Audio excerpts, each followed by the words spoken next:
after 2 or 3 days of planning, this is the preliminary, assault on the typhoon.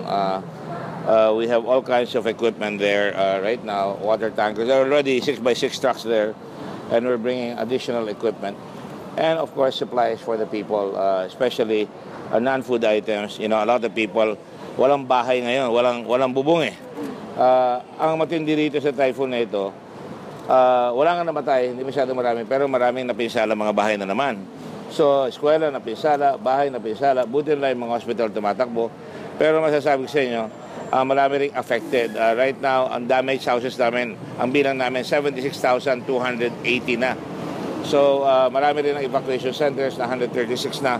Pero yung mga eskwela, delikado rin pagka umulan doon and there are still 5 typhoons coming. Pagka indulan niya at walang bubong yung mga yan, magkakasakit sa mga tao. So, ang inuuna natin ngayon, meron ng dalang mga yero itong dalang truck natin. Kahapon, with the IFRC, carry here, and of course, Japanese Red Cross, Canadian Red Cross, and of course, ICRC. Sama-sama kami. Secretary General Oscar Palabiab is here, the whole team. Nag-meeting kami kahapon. We had an international conference on the video conference and radio communication conference. And we're now raising money for the entire world, the entire society to come down and help our people. Tutulong sila as usual.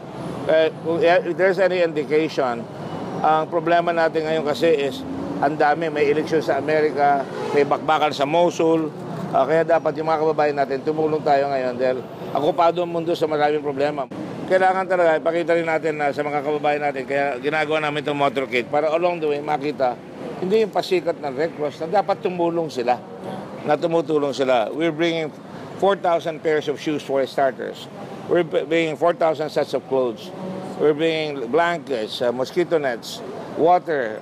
Lalo na sa Isabela, there's no water in Isabela.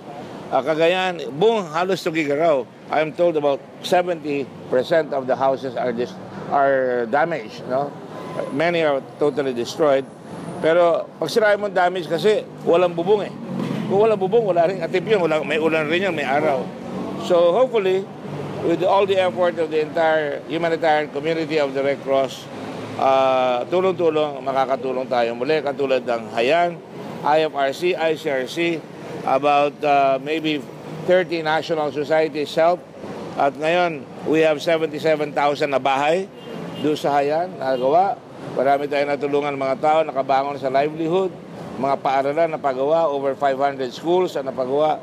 At marami nagkaroon ng bagong pagkakataon ng mga tao. Kaya mas maganda ngayon ang buhay nila.